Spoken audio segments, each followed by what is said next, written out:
అంబేద్కర్ కోనసీమ జిల్లా కొత్తపేట మండలం గోలకోటివారిపాలెంలో సాగునీరు అందక రైతులు పంట కాలువలోకి దిగి నిరసన చేపట్టారు. కాలువలకు నీరు వచ్చి నెల రోజులవుతున్నా తమ 70 ఎకరాల పంటలకు నీరు చేరలేదని తెలిపారు.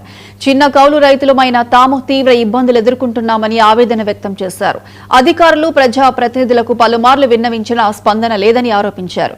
వెంటనే తమ పంట పొలాలకు సాగునీరు విడుదల చేయాలని, లేకపోతే ఆందోళన ఉధృతం చేస్తామని హెచ్చరించారు. నమస్తే సార్. మాది కొత్తపేట మండలం బిళ్ళకుర్చివారు ఒకడోపాలెం గ్రామం అండి. అంబేద్కర్ కోనసీమ జిల్లా అండి. వాడపాలెం ఓల్డ్ ఛానల్ కాలువ అసలు ఒక్క సుక్క నీరు స్పందించలేదండి. నెల 10 రోజులు అయింది. నెల 10 రోజుల నుంచి కాలువ అంపడ కూడా పారలేదండి. గత 10 సంవత్సరాల క్రితం మాత్రం కాలువ నెత్తి మీద వెళ్ళేదండి. ఇవాళ కాలువ పక్కంపడ కూడా రావట్లేదండి నీరు. కాలువ అంపడ కింద అంపడనే. అందుకు మాకు ఆకుమల్లికి నీరు ఇప్పించారని మరి కోరి స్పందించినాం. గవర్నమెంట్ అయితే మాత్రం కాలువలు తవ్వించేసాం, ఇచ్చేసాం అన్ని చెప్తున్నారండి. ఇక్కడ ఏం చేసినా కాలం పంపడం మాత్రం నీరు ఒక్క సుక్క మాత్రం రావట్లేదండి. ఆకుమళ్ళు వేసుకోవాలో మానేయాలి, ఏం చేయాలో రైతు పరిస్థితి అయోమయంగా ఉంది.